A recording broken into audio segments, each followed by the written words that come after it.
Welcome to the Free Marketeers, the official podcast of the Free Market Foundation. Hello listeners, welcome to the latest episode of the Free Marketeers podcast. We have located our missing member, Mpiyakhe Dhlamini. He is back after a few weeks absence. I think he's recovered. He still has some medicine here, but I think he's soldiering through, so we very much appreciate him giving his all here. We'll try and not torture him too much this week. Appreciate the love. Okay guys, this week I thought we'd start talking about expropriation without compensation. In the Netherlands, their parliament voted on the proposed move in South Africa to amend our constitution, saying that this broadly, I'm making a broad thing of what I thought they said, but saying that they don't think this should go ahead. It's a very bad idea and they'll oppose it very strongly. We've been hoping for any sort of condemnation from the international community, and now good to see that one European nation at least has said something publicly. So guys, what do you think? A move in the right direction? I think who wants to go first? I think it's a brilliant move. I mean, the Netherlands is one of the homes of liberalism as we know it. So it's a great thing that they've taken this move, that they are sticking to their historical values.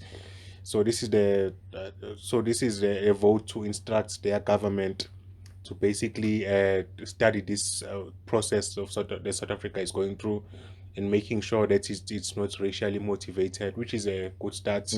I mean, the entire process, of course, needs not to happen, but making sure that it's not racially motivated, I suppose, is a good start, given where South Africa's rhetoric is at right now. And so I appreciate this kind of thing. I mean, South Africa needs to be held to its obligations. I mean, the UN Human Rights Charter being one of those, and the commitment to protect the property rights of its citizens. So we need to be held to those property. It's a matter of morality also, but it's a matter of stability if you're looking at it from the international point of view, because they want more than anything stability. And we know for a fact that weakening property rights always causes conflict. So I think it will be, if the international community wants stability here, they look at this process closely and sort of try to convince the South African government to not go through with getting rid of property rights. So I think it's a positive move. And don't you think a white European country coming out with this sort of thing will encourage certain more radical elements in South Africa to now say, people from other countries shouldn't interfere? Could it have counterproductive effects, Martin? Yeah, well, of course, we already know that the usual suspects are going to come out and say, who are these imperialists? And above all, the Dutch, actually, again, interfering in South African relations. We all know what happened the first time the Dutch got involved.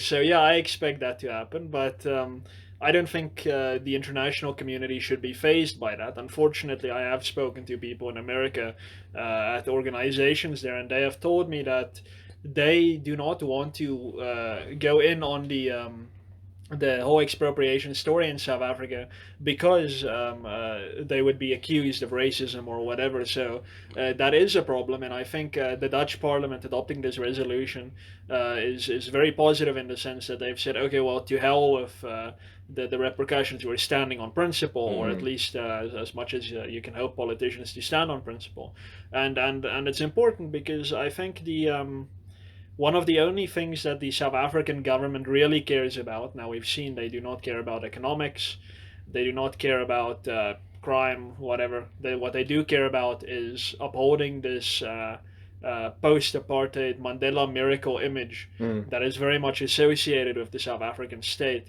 And then the government is very concerned about how it looks to I would say mostly Western countries. I think it's something that our politicians take quite seriously. So if this causes some kind of a domino effect, so that other European countries do the same thing, the US, hopefully, I think the US doing so will be the strongest condemnation. Then I think we actually have a chance of avoiding expropriation without compensation. We've seen that the economy crumbling has not been enough for government to take action. So the next step is for the international community to condemn it.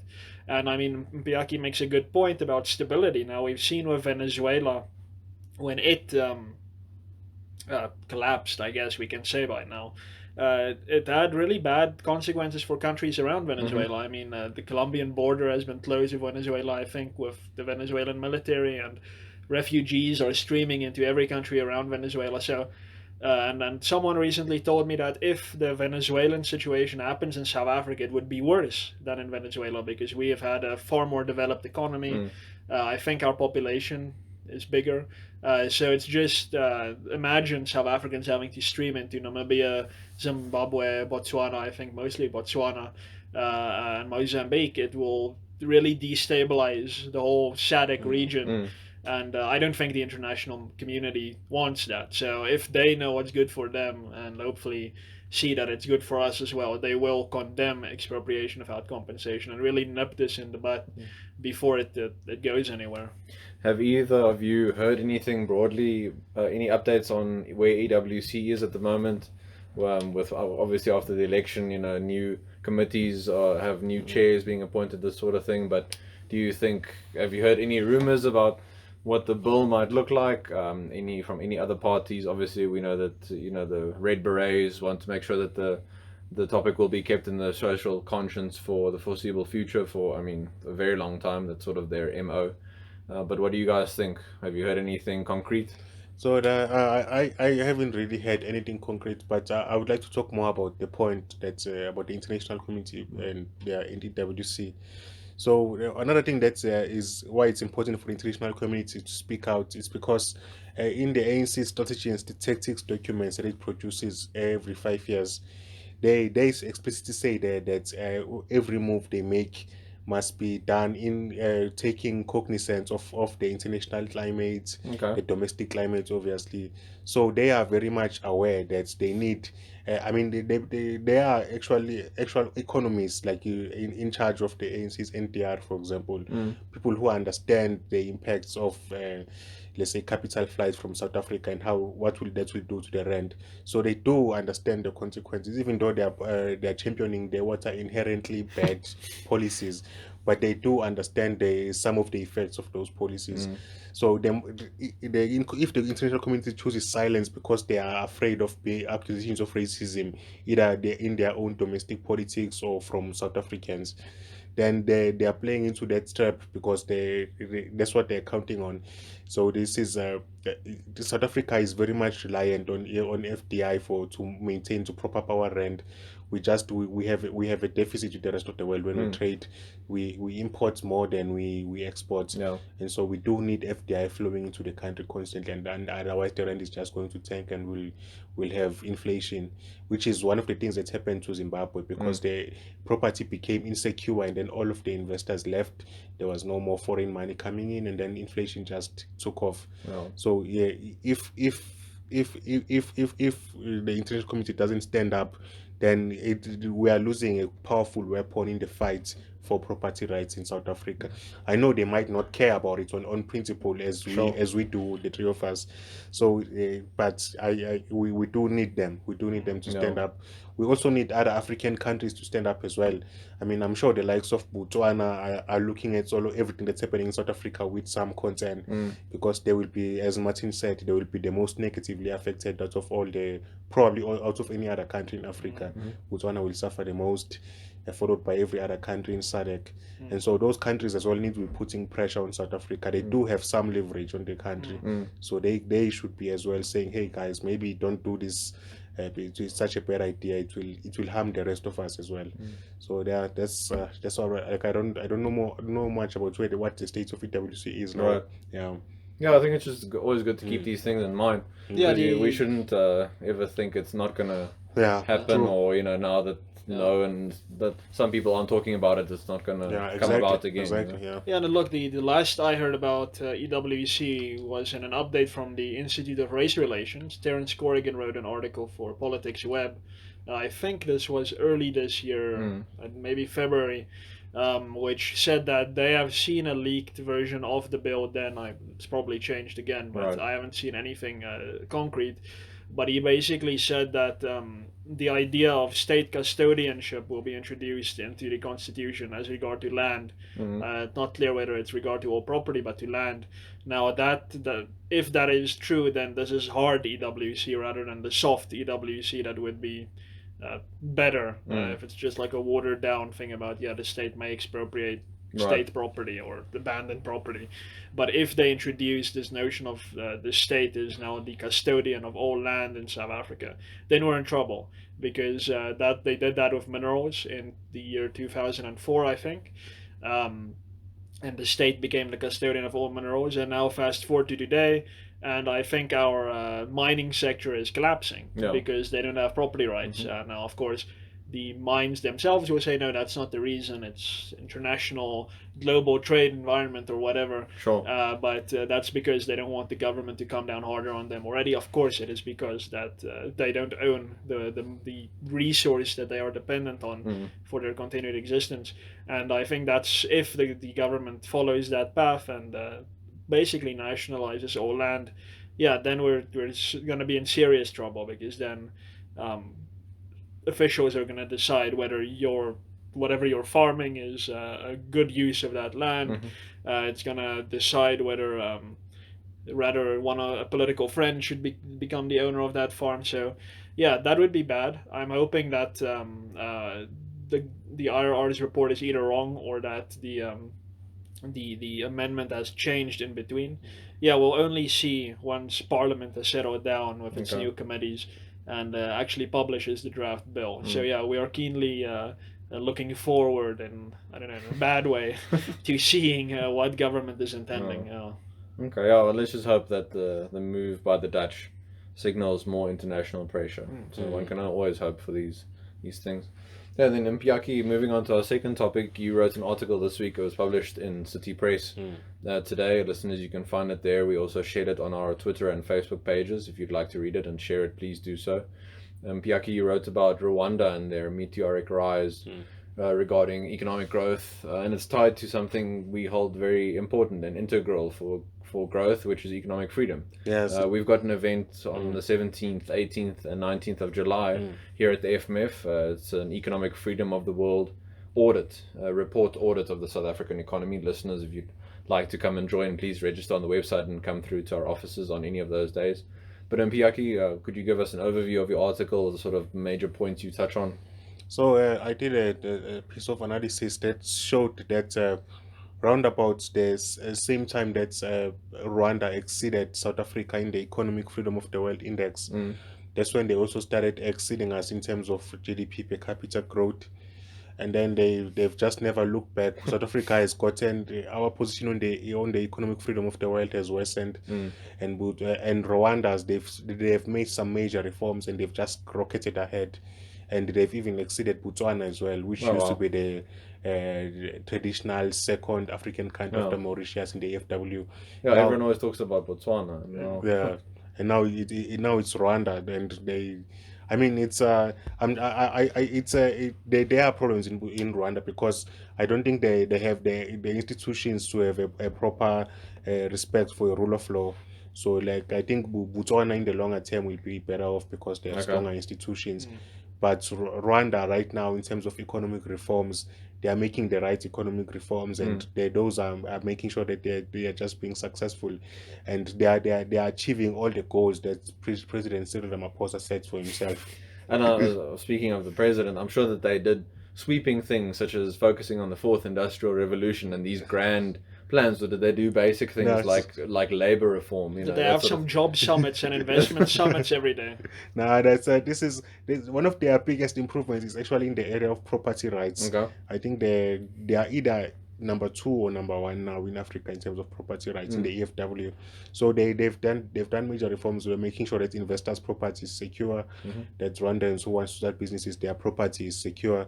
So they've done all of those things, and by doing that, by not engaging in sloganeering and all these buzzwords, by just focusing on the fundamentals, making sure that there is property rights in Rwanda, making sure that they regulate. Then the investors came, and now I think they were the first African country to produce their own smartphone, which is which is incredible considering that in the same year that South Africa was gaining democracy, but 1 million Rwandans died in a single month, and it's I mean, in terms of absolute numbers, South Africa's economy is still bigger, but the Botswanans are catching up exponentially. I mean, I wouldn't be if they maintain this in about 10 to 20 years, they will definitely exceed South Africa. They still have a far smaller economy, but they are definitely catching up, which is good for them. I mean, the amount of suffering they've gone through, they deserve prosperity. Yeah. They deserve. I just hope it will be sustainable, because right now it's based on one man. It's not based on institutions supporting this thing. So if Paul Kagame wants his country his country's success, that he had a major role in bringing about, as the person who brought peace to Rwanda after during the genocide, by bringing his rebels into the country. If he wants that to be sustainable, he will start building institutions now and relinquish some of the powers that he has. Otherwise, it will just fizzle away after he dies, unfortunately. Martin, we tend to look too much, I think, sometimes, or a lot of the time, at the Western countries, Britain, the US, as these beacons of liberty and hope and this sort of thing. But it's nice, it's very good for me to see it, these sort of, little fires around places in the world. I mean, in Hong Kong, we know about the protests, but Rwanda as well. Yeah. I think it's encouraging to see. Yeah, look, I agree. It's very encouraging to see with Rwanda and Botswana. The problem that I guess we need to bear in mind is that both these countries, to greater and lesser extents, are basically dictatorships. In Botswana, not so much, but it has been a virtual one-party state for many years. So it's not a place I would want to live necessarily. Their economies are free, but if you, for example, like we at the Free Market Foundation often do, criticize government, you may find yourself in a heap of trouble, right. Which is deeply unfortunate. I mean, we see this in Singapore to an extent as well. They have this great level of economic freedom, but then they're very repressive in another respect. I think Hong Kong is maybe the odd one out. There's definitely some more repression there than here, but on the whole, you can see you still have I think it's the South China Morning Post. It's a very big Hong Kong paper, media group that's very critical of the Chinese government on occasions, and they flourish. So Hong Kong is maybe the exception, but in Rwanda, definitely, I mean, it's tyranny, unfortunately. But I do think we can take lessons from African countries, especially in economic departments. But we should be careful not to say, okay, we're going to adopt it totally what they're doing, because unfortunately a big part of it is that the only reason that these economic reforms could have been made was because you cannot just be kicked out of power in the next election, and if you could, then it would just be a slide back into the socialism. Unfortunately, I guess we saw the same thing in Chile during Augusto Pinochet's regime. Imagine if Chile remained a democracy. It may have just gone back to the Allende days of having nationalized industries and being not as prosperous as it is today. So yeah, it's I don't know. As a libertarian, I'm deeply conflicted over why it seems that if you want to get to a free economy, you need to be undemocratic. It's problematic, but there is nothing in theory or really in practice stopping the South African government from undertaking those reforms, deregulating, definitely stopping any talk of expropriation without compensation, and being honest when you tell investors your property will be safe, because currently, to put it bluntly, we're lying. The government is lying to investors by saying your property will be safe. It's a total lie from the president specifically, but from government more broadly. Just be truthful and keep your hands off other people's stuff. It shouldn't be that difficult. We're losing, I think it was determined last year, 300 high-income individuals every month. I think it's either every month or every year. I think it's every month. These are people that have a net worth of over 14 million rand. 300 of them leaving this country every month, immigrating. That is massive, and not to even talk about the skills that are leaving with them. And it's not just because of crime or because the weather isn't that great anymore. It's because of government policy, and government has it very much within its power to make the necessary reforms without losing an election. I mean, the government is not that dependent on trade unions as it thinks it is. It doesn't, and most South Africans are not rabid Marxist-Leninists, so they won't not vote for the ruling party if the ruling party, for example, privatized SAA. It's not like it's a done deal. Yeah, yeah. So government really does have it within its power right now to chase down Rwanda and put South Africa at the very top of the Economic Freedom Index. It's possible. And then just our last topic, I thought we would talk about moves to take what I call removing the teeth from private security. We know in South Africa about the firearm regulations, or more stricter regulations that are proposed. And now there's also talk about stricter regulations for private security. It's difficult for people to defend themselves or for them to be protected by the police at this point in time. The South African police service can't, it's failing across the board. I think by every metric around the country. It's all, in some areas of South Africa, it's like a war zone. For a country that isn't in a civil war, in some areas it is like a civil war. So yeah, your guys' thoughts on that, Martin? I'm sure you know at least the technicalities of it, and we'll try and challenge it and all that sort of stuff. But yeah. Yeah. So briefly, what government is proposing is to amend I believe it's called the Private Security Industry Regulations, and there's various regulations, but the two main ones is that security companies will now only be allowed to use semi-automatic firearms when they are transporting valuables. Now, when you say semi-automatic, everyone's like, yeah, rifles. No, a semi-automatic firearm is also a pistol, and some rifles, of course, but they're not automatic. So I think currently having automatic rifles is already very much regulated in South Africa. So now government wants to take away your armed responder's pistol. And give him a Mauser, what do you call them in Afrikaans, a voorlaaier. A Mauser. Yeah, a gun that you need to shoot once and then put the next bullet in and put in the powder. So they want well-armed militia and all that. Yeah, it's nonsensical. And then the other thing that they want to regulate is they say no security guard uniform may be any shade of blue or green, and may not have a camouflage pattern on it, and it may not even slightly resemble the uniform of the police service, the military, which has 4 branches, or no, 3 branches, and various different shades of uniform, or the Department of Correctional Services. Basically, security guards need to be naked now. But I mean, the implications of just saying no camouflage. Imagine the security guards who are currently hunting down poachers. I mean, this is a private sector driven initiative. They have to face off against syndicates with fully automatic AK-47s. Now they have to do it with revolvers and dressed in pink. Oh, well, you know. So yeah, it's ridiculous. And I mean, listeners, you cannot see this in isolation. Last year, I believe both these things happened in October of 2018. I think firstly, the police commissioner said that the South African police service cannot fulfill its mandate. He repeated himself twice to Parliament, said, we cannot do our job, period. We're understaffed, under-resourced, whatever corrupt.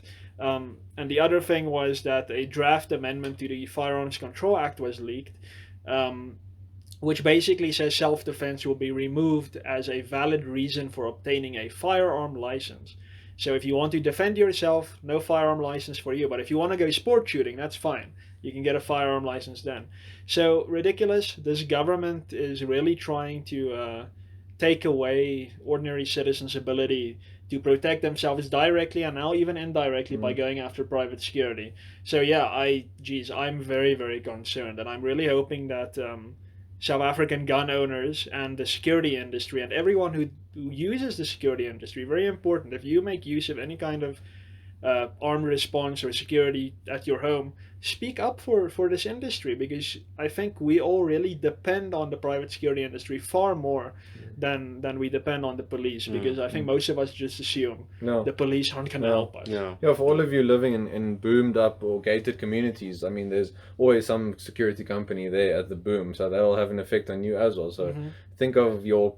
Yeah, try if what we're saying doesn't resonate with you, at least think in terms of your property prices. Those are going to go up if these companies can't operate as they usually do, because that's going to increase crime in the area. So think in terms of your own self-interest and your own property prices.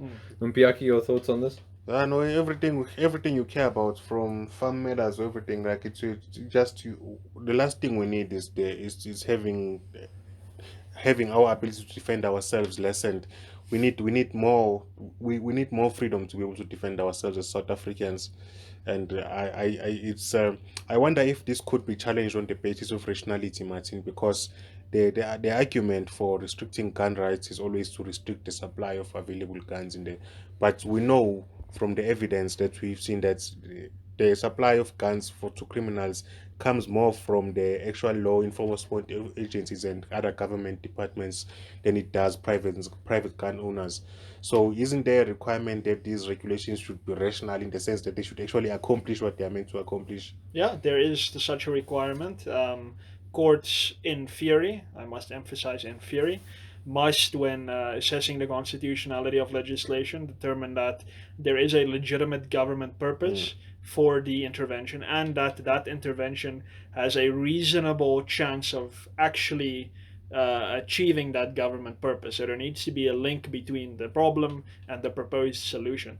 That is totally in theory because our courts have basically emasculated themselves, not only in South Africa, but this is also a very big problem in the United States, definitely in Europe, where courts basically say that this is a policy issue and that the courts themselves do not have the level of expertise to really inquire into whether there is really such a link or whether it can actually achieve its purpose, because experts in government are far more qualified to make that determination, and therefore if the court were to intervene it would be a violation of the separation of powers, or so goes the story. But that is total hogwash and nonsense. This is a legality issue, and if any intervention of any kind is not rational, it is not reasonable, it is not proportional, then it is illegal. But unfortunately, our courts have totally, to a very large extent, abandoned that. There is now a very weak standard of rationality. What is that nowadays? So something like if the intervention is patently malicious or something like that, it's intended to be evil, then it's irrational and then it can be unconstitutional.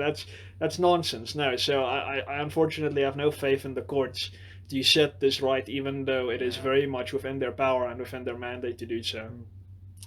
Well, listeners, I hope that serves as a wake-up call for you if you are unaware of these things. It's difficult to keep track of all the bills and regulations which government is trying to push through, so that's part of our job as well as keeping you as informed as we can.